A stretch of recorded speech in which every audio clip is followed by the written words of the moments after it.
ஒரு நாள் காமராஜரை பார்க்க பரமக்குடியிலிருந்து அவர் நண்பர் வந்திருந்தார். ஐயாத்துரைன்னு ஒரு மாணவனை அழைத்து வந்திருந்தார். காமராஜர் கேட்டார், யார் இவன், இங்க எதுக்கு கூட்டு வந்தேன்னு. உடனே அவர் சொன்னார், இவர் நம்ம ஊர்ல இருக்கிற ஒரு பையன், இந்த லேப் அசிஸ்டன்ட்னு ஒரு கோர்ஸ் இருக்குல்ல, அதுக்கு சேர்றதுக்காக வந்திருக்கான். அப்ப அங்க கூட்டு போக வேண்டியதானே, என் வீட்டுக்கு ஏன் கூட்டு வந்திருக்க அப்படின்னார். இல்ல, அது மொத்தம் 20 சீட்டு தான் கொடுக்க முடியும்.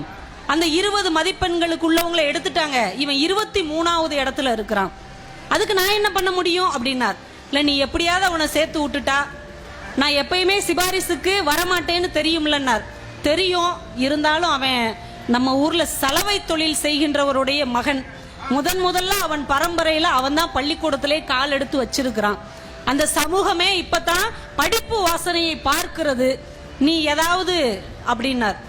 ஒரு நிமிடம் அந்த இளைஞனை உற்று பார்த்த காமராஜர் உடனே சம்பந்தப்பட்ட கல்வி அதிகாரிக்கு தொலைபேசியிலே கூப்பிட்டார். இந்த லேப் அசிஸ்டன்ட் கோர்ஸுக்கு எத்தனை சீட்டு? 20 சீட்டு.